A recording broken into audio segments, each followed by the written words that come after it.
on dit que là-bas n'a pas d'argent.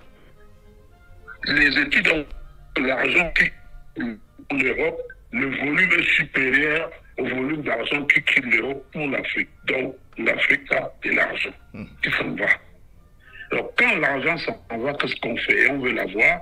On développe un mécanisme, un système, une politique d'attraction pour que ce fonds n'aille pas en Europe, que ça reste en Afrique. Mais l'évasion du cerveau africain est l'un des éléments que les banques, les institutions comme la Banque africaine de développement, ils doivent contribuer à arrêter cette évasion des intellectuels, des cadres très formés même en Afrique qui s'en vont parce qu'on ne les utilise pas dans le... Comment voulez-vous, vous venez, je prends l'exemple du Cameroun, vous voyez les motos-taximans qui sont des cadres parfois avec leur master, avec des doctorats qui sont en train de faire moto-taxi. Dans un pays, vous voyez des ingénieurs agronomes qui chôment dans un continent où tout est encore forêt, il y a encore à mettre en...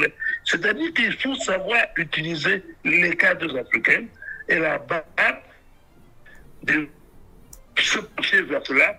Comme j'ai dit, les moyens financiers, on peut les avoir. Ensuite, savoir utiliser ces moyens financiers pour garder les Africains parce que personne, je le répète, ne peut aller développer l'autre. Et quand vous regardez l'humanité, je ne connais pas un seul pays qui a été développé parce qu'on l'a aidé. Non. Les États qui sont développés, les pays qui sont développés, sont développés grâce à l'apport de leur population.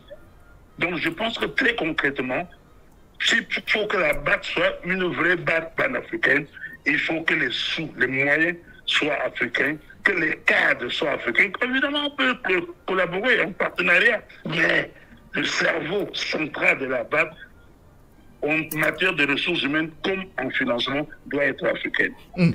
Ce qui est sûr, c'est que ça va appauvrir l'Europe, parce que nos matières premières n'iront plus là-bas pour être transformées. Non, elles seront transformées sur place pour répondre d'abord à l'économie africaine et ensuite être exportées en tant que produit fini et non envoyer nos matières premières pour que ce soit transformé pour nous vendre. On achète nos matières premières en kilos et on transforme, on nous revend en grammes. Mais ça va cesser.